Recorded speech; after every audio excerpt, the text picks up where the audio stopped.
বাঁধলি মাথা তাও যে বাঁকা সিথা।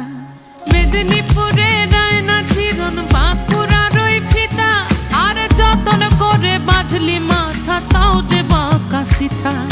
পেছ পাড়িয়া রাজকুমার